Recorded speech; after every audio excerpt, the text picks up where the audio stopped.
আমি সেই পুরপুরিয়ান দেবো। এই যে দিলাম পেঁয়াজ, তারপর দেবো এই যে কাঁচামরিচ, তারপর দেবো এই যে নুন, একটু রসুন বাটা দিলাম, হলুদ, একটু বাটা মরিচ দিলাম, একটু তেল দেব।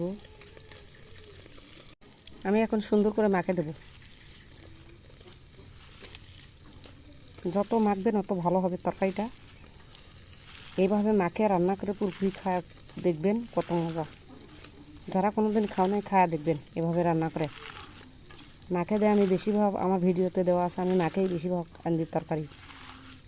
আমার সব ভিডিওতে মাখা মাখা তরকারি।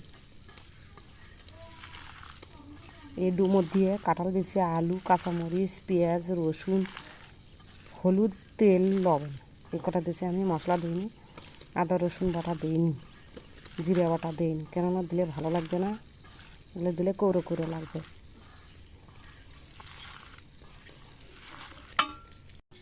গ্রামের বাড়িতে খাওয়ার অভাব হয় না। গাছের কাঁঠালের বিচি, তার পাশে এগুলো ডুমুর পাওয়া যায়, যেখানে সেখানে পাওয়া যায় গাছ। আমাদের এখানে মেলা গাছ। আমি একটা গাছ লাগাইছি, সেটাতে ডুমুর ধরছে, অনেক ডুমুর ধরছে। সেগুলোর থেকে আমি পারে আনছি। এখন ডুমুর পোক্ত হয়ে গেছে। মাত্র ডুমুর ভাজি ডায়াবেটিস রুগীর জন্য অনেক ভালো। আমার ডায়াবেটিস নাই, আমি এমনিতেই খাই। আমার খুব পছন্দ ডুমুর। তোমরা কি বলো কমেন্ট করে জানাবা।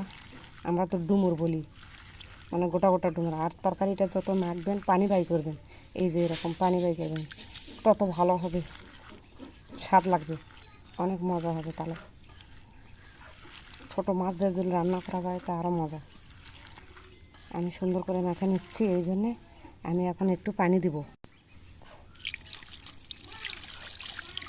এই যে একটু পানি দিছি আমি, বেশি পানি দেব না, সেদ্ধ হতে যা লাগে সেটাই। আমি এখন মাছ দিয়ে নেব। তরকারিটা চুলের উপর বসে দিচ্ছি, এই যে মাছ দিচ্ছি।